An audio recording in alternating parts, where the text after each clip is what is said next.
Episode की शुरुआत में हम देखते हैं कि जनरल तैंग के कहने पर प्रिंसेस आयु पूरे घर की सफाई कर देती हैं, जिससे जनरल तैंग काफी खुश होते हैं और उनकी तारीफ करते हैं।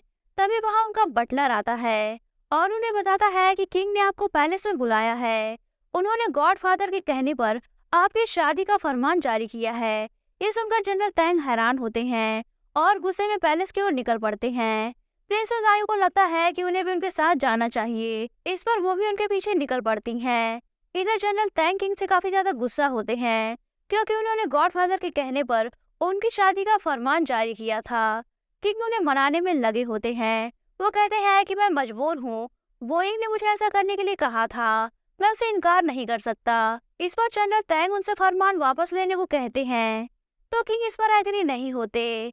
इस पर जनरल तैंग उन्हें जमीन पर पटक कर जबरदस्ती फरमान वापस लेने के लिए फोर्स करने लगते हैं। तभी वहां बोइंग आकर किंग को छुड़ाता है। इधर प्रिंसेस आयु पैलेस आ चुकी थी, वो जनरल तैंग को ही ढूंढ रही थी। तभी वहां गुस्से में अपनी ईंट लेकर आबू बोइंग को गालियां देते हुए आ रही होती है। इतने में वहां तियान जियान, कैप्टन डू और जियाओ बाओ से आकर बताते हैं कि जनरल तैंग ने किंग पर हमला कर दिया है। ये बात सुनकर आबू शॉक्ड होकर अपनी ईंट को फेंकती है, जो प्रिंसेस आयु को जा लगती है और वो गिरकर बेहोश हो जाती है। आबू जनरल तैंग को सेव करने निकल पड़ती है। थोड़ी देर में प्रिंसेस को होश आता है और इस बार उनकी याददाश्त वापस आ जाती है और वो भी जल्दी से किंग के पास पहुंचती है। वहां आबू अपनी टीम के साथ पहले से ही मौजूद होती है। प्रिंसेस आयु किंग को बताती है कि वही नानजाओ के रियल प्रिंसेस हैं। वो अपने सर्वेंट्स को डिफेंड करती हुई कहती है कि रास्ते में हम पर हमला हो गया था, जिसकी वजह से मैं कैरेज से गिर गई थी। मेरे ना मिलने पर मेरे सर्वेंट डर गए और इसी वजह से इन्होंने ये ड्रामा किया। प्लीज आप इन्हें माफ कर दीजिए।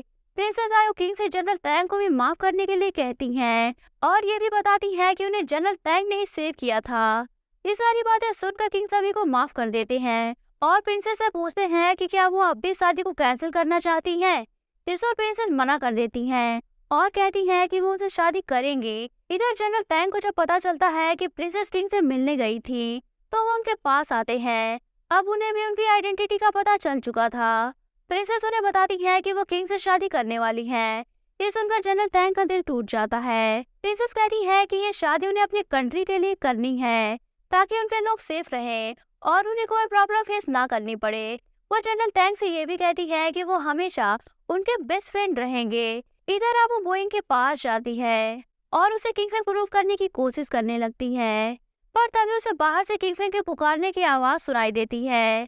तो वो भागती हुई उसके पास जाती है और खुश होकर उसे गले से लग जाती है।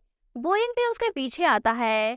आबू उसे सॉरी बोलती है और कहती है कि मुझे तुम्हें देखकर गलतफहमी हो गई थी, क्योंकि तुम बिल्कुल मेरे किंगफिंग जैसे दिखाई देते हो। इतने में वहाँ जनरल तैंग भी आ जाते हैं और दोनों को एक जैसे फेस के साथ देखकर हैरान हो जाते हैं।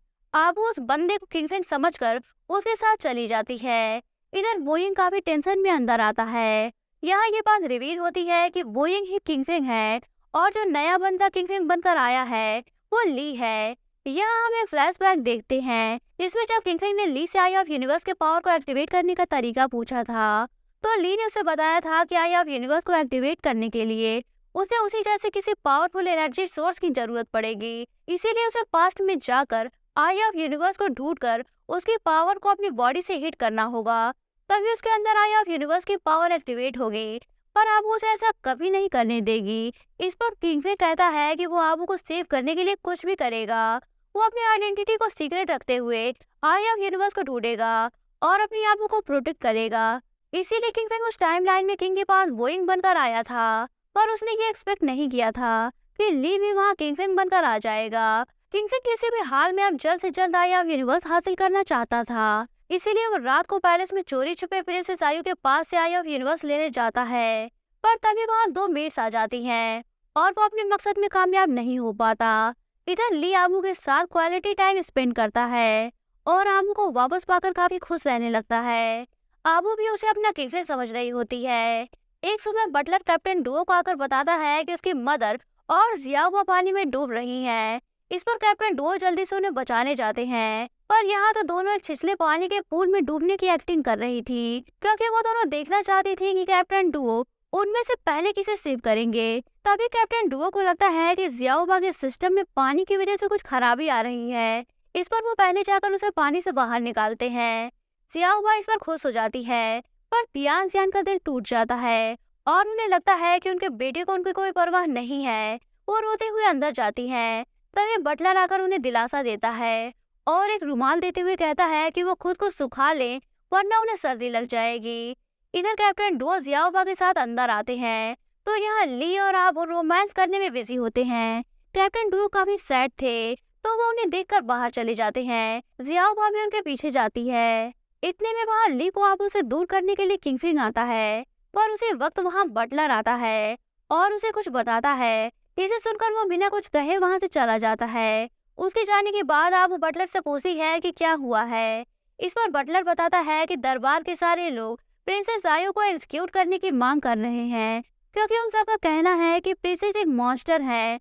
उनके पास एक अजीब तरह की चीज है जिसमें से नीली रोशनी निकलती है। इसकी वजह से सभी डरे हुए हैं। इसे सुनकर आबू तुरंत प्रिंसेस को सेव करने के लिए निकल पड़ती है। इधर किंग प्रिंसेस को बुलाकर सारी बातें बताते हैं और कहते हैं कि पैलेस के सारे लोग आपको मॉन्स्टर कह रहे हैं। आप इस बारे में क्या कहना चाहेंगी? प्रिंसेस कहती है कि पैलेस के लोग क्या कहते हैं मुझे फर्क नहीं पड़ता। आप मेरे बारे में क्या सोचते हैं, मेरे लिए बस यही बात ही मायने रखती है। इतने में वहाँ जनरल दुआन आ जाते हैं और प्रिंसेस को वहाँ मौजूद देखकर खुश हो जाते हैं। एक्चुअली उन्हें पता चला था कि प्रिंसेस पैलेस से पहुंच गई हैं, पर वहाँ उनकी जान खतरे में है। वो प्रिंसेस को सेव करते हुए किंग को स्वॉर्ड पॉइंट पर ले लेते हैं, पर उसी टाइम वहाँ किंग आ जाता है और किंग को डिफेंड करता है।